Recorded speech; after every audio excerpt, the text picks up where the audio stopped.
Mesdames et messieurs, mesdames et messieurs,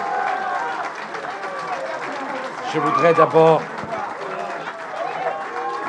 d'abord vous demander de bien vouloir excuser notre grand retard, qui est dû au fait que nous sommes restés un peu plus longtemps que nous l'avions prévu à Yamoussoukro, compte tenu des impératifs de la cérémonie d'investiture.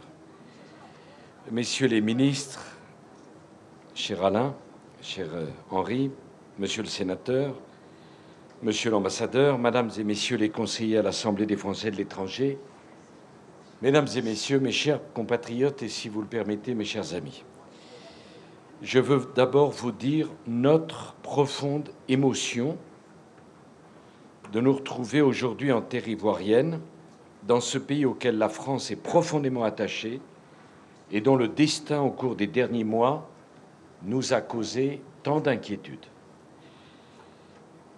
Notre émotion, mes chers compatriotes, de nous retrouver aujourd'hui à vos côtés, vous dont le sort, tout au long de la crise, n'a cessé d'être au cœur de nos préoccupations.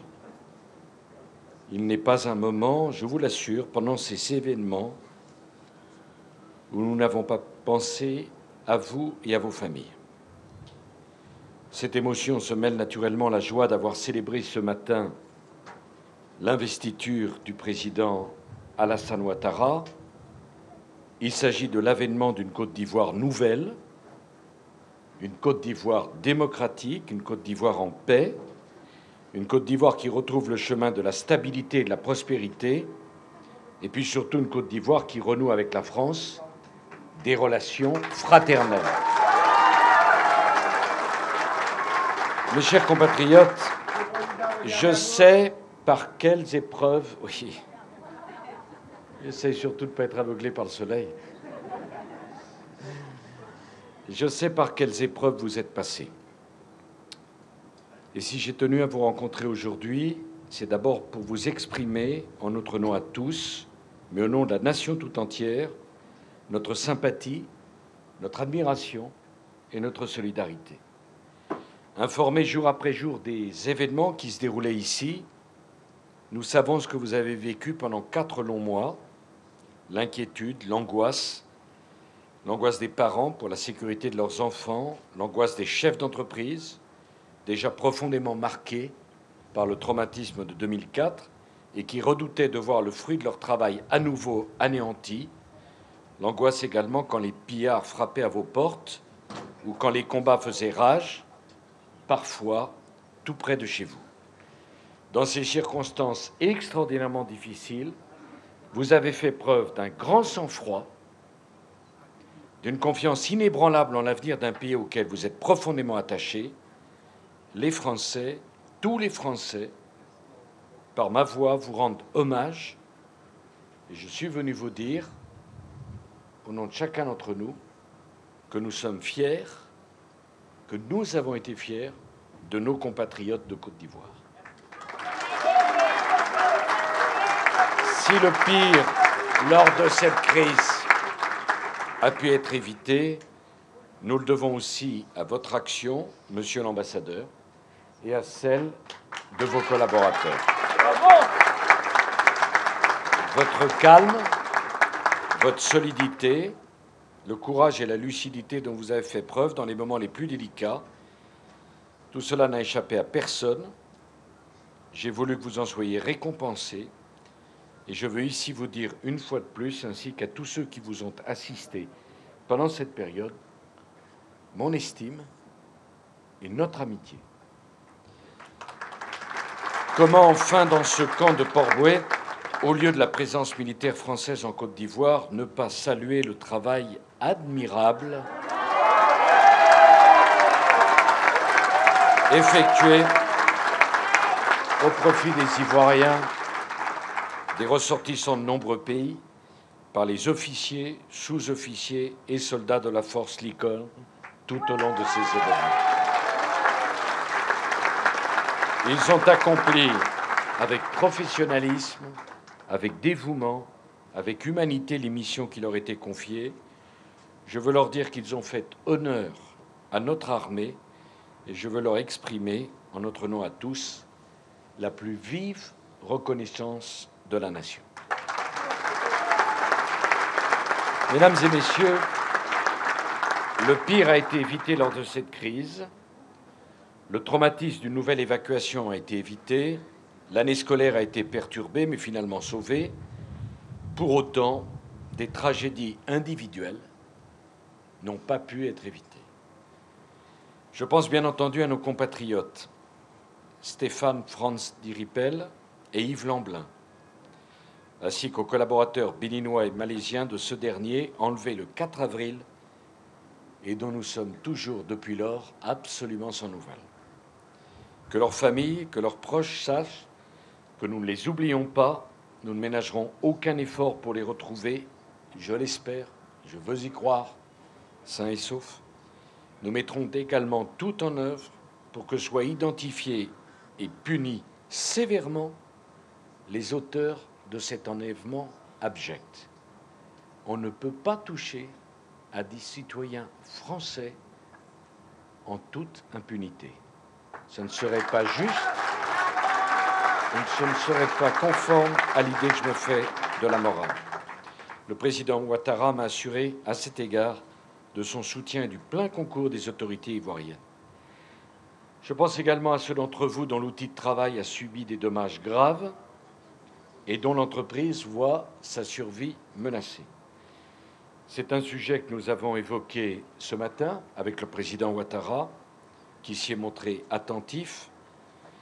Il m'a d'abord promis de se pencher sur le cas des entreprises qui ont subi des dommages lors des manifestations anti-françaises de 2004, mais plus largement, nous sommes convenus de travailler à l'adoption rapide de mesures destinées à aider les entreprises à surmonter les conséquences des événements récents. Dans cet esprit, l'Agence française de développement, en liaison avec les banques locales, soutiendra l'octroi au cours des 2 années à venir de 100 millions de prêts aux PME grâce à des crédits bonifiés et des mécanismes de garantie. La partie ivoirienne, pour sa part, étudie un certain nombre de dispositions destinées à soutenir le secteur privé et à accélérer la relance de l'économie. C'est un dossier, monsieur l'ambassadeur, que je vous demande de suivre personnellement, en liaison avec nos chefs d'entreprise et naturellement avec les autorités ivoiriennes. Et comme le Premier ministre François Fillon viendra en Côte d'Ivoire au mois de juillet, j'aimerais que ces dossiers soient réglés ou envoient de lettres pour le mois de juillet, de façon à ce que vous puissiez conclure avec le Premier ministre. Il n'est pas question, là aussi, de laisser seuls celles et ceux d'entre vous qui ont investi une grande partie de leur vie de travail ici. Mes chers compatriotes, l'action de la France tout au long de la crise ivoirienne s'est inspirée de principes simples. Soutien à la démocratie, appui aux efforts de la communauté internationale, respect de nos engagements. Prévu dès 2007 dans l'accord politique de Ouagadougou, les élections se sont longtemps fait attendre. 5 ans après l'échéance normale, les Ivoiriens ont finalement pu voter le 31 octobre puis le 28 novembre. Ils se sont déplacés en masse sous le regard de 3000 observateurs. Le peuple s'étant exprimé librement en faveur du changement et de la paix, nous avons donc appelé au strict respect de sa volonté. Mes chers compatriotes, je vous demande de comprendre qu'agir autrement, accepter un véritable hold-up électoral, n'aurait été au final acceptable ni pour les Ivoiriens, ni pour la communauté internationale.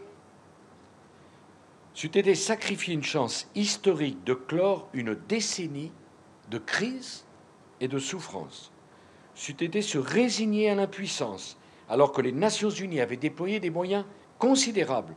C'eût été enfin la certitude d'un recul durable de la démocratie sur le continent africain.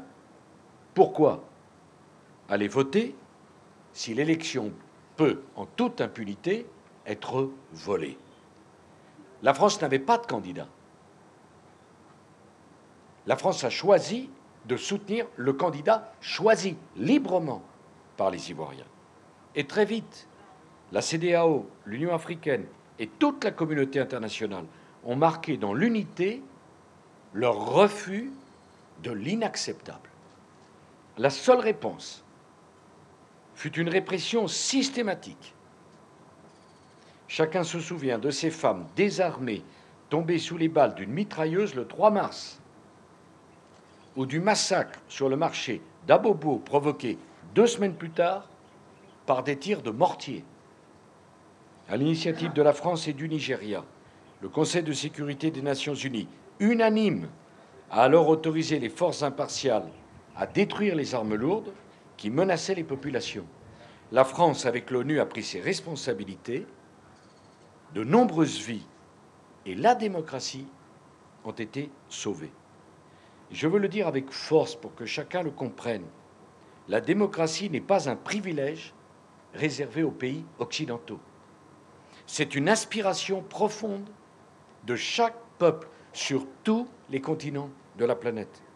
C'est aussi la garantie de la paix et du développement, comme nous le constatons aujourd'hui en Côte d'Ivoire. Voilà la première leçon de cette crise. Il ne viendrait à l'idée de personne en Europe ou partout ailleurs en Occident de transiger sur la démocratie.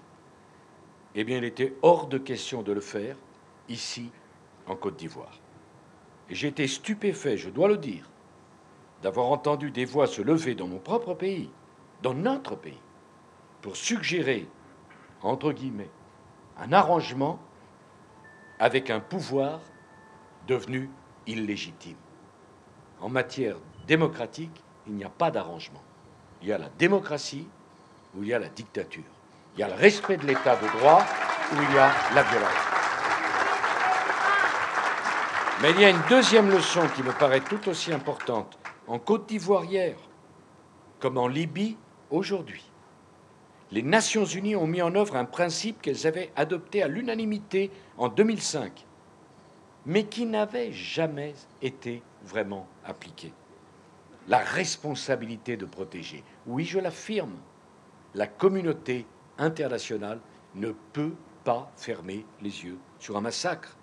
Dans ces deux crises, l'ivoirienne et la libyenne, face à des dirigeants, j'emploie les mots, qui massacraient leur propre population, la communauté internationale a décidé d'agir avec détermination. Et c'est l'honneur de la France d'avoir, avec quelques autres, mené ce juste combat. L'armée française a agi au service de la démocratie. Et c'est là son honneur. Troisième enseignement de cette crise, tout ce que la France a fait l'a accompli en appui aux organisations africaines et dans le cadre strict de ses engagements vis-à-vis des Nations unies. La France a eu le souci permanent de l'unité de la communauté internationale et je veux rendre hommage au ministre d'État, ministre des Affaires étrangères, Alain Juppé, pour l'action personnelle qu'il a menée au Conseil de sécurité pour garantir cette unité. La France est intervenue en Côte d'Ivoire au nom de principes universels forts d'un mandat international. Mes chers compatriotes, vous l'avez compris, c'est une nouvelle politique africaine que nous mettons en œuvre, et même une nouvelle politique étrangère que notre engagement en Côte d'Ivoire a illustré ces derniers mois. Mesdames et messieurs, chers amis, l'investiture du président Alassane Ouattara ouvre un nouveau chapitre de l'histoire de la Côte d'Ivoire et des relations franco-ivoiriennes.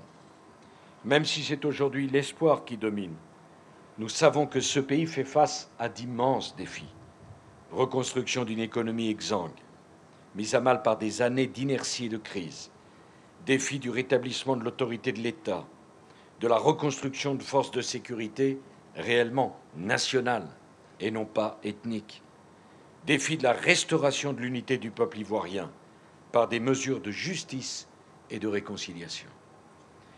Nous en avons parlé ce matin avec le président Ouattara, que j'ai trouvé sur tous ces sujets lucide et animé d'une détermination sans faille. Je lui ai exprimé la confiance de la France dans sa capacité à relever ces multiples défis. Je l'ai surtout assuré de notre ferme volonté de tout mettre en œuvre pour l'aider et aider la Côte d'Ivoire dans ce moment si crucial de son histoire. Nous avons déjà mis en place des financements pour permettre à l'État de remettre l'administration en marche et de remplir ses obligations les plus urgentes. Nous serons également à ses côtés pour l'aider à renouer avec l'ensemble des organisations multilatérales. La France prendra toute sa part de l'effort collectif en faveur de la Côte d'Ivoire. Des moyens importants seront consacrés à la relance de notre coopération bilatérale. Je souhaite qu'une attention particulière soit apportée dans ce cadre à des secteurs essentiels comme l'éducation, la formation professionnelle, les infrastructures, secteur sur lequel un travail spécifique du G20 est en cours d'initiative. Alain Juppé et Henri Drincourt y travaillent déjà. Alors, pour financer ces secteurs prioritaires, la France mettra en place, conformément à ses engagements internationaux, et après l'atteinte du point d'achèvement de l'initiative PPTE de la Côte d'Ivoire, un contrat de désendettement et de développement pour la Côte d'Ivoire. Celui-ci sera d'un montant sans précédent, puisqu'il dépassera les 2 milliards d'euros. Dans le domaine militaire, la France contribuera à la réforme de l'armée ivoirienne.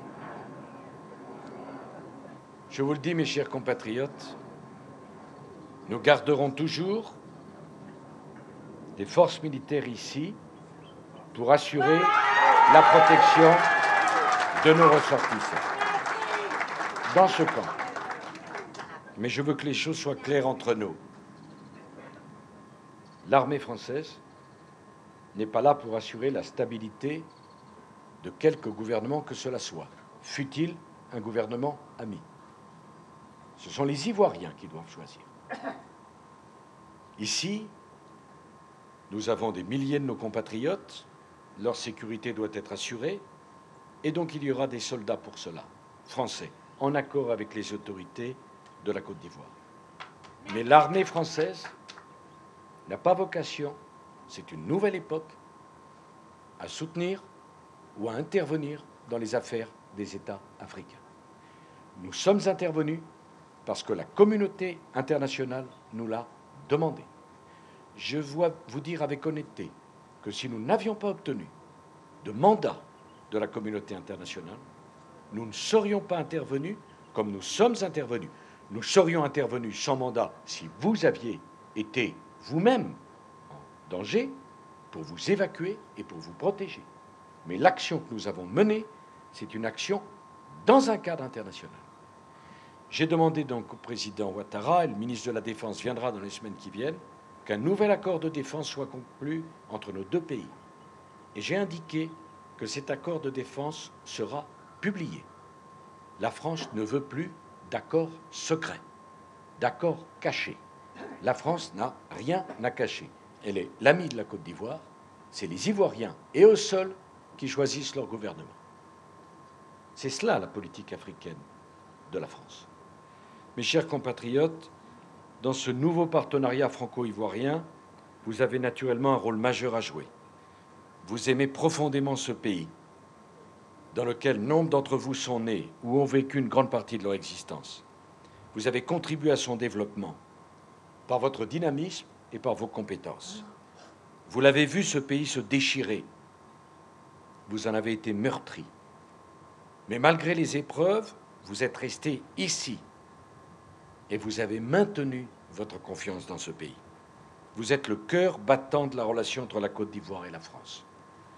Vous faites aussi rayonner dans ce pays nos savoir-faire, nos valeurs, notre culture. Vous êtes l'image de la France. Alors aujourd'hui, la Côte d'Ivoire reprend sa marche en avant et compte sur vous pour l'accompagner dans cette nouvelle étape. Le président Ouattara nous l'a confirmé avec force.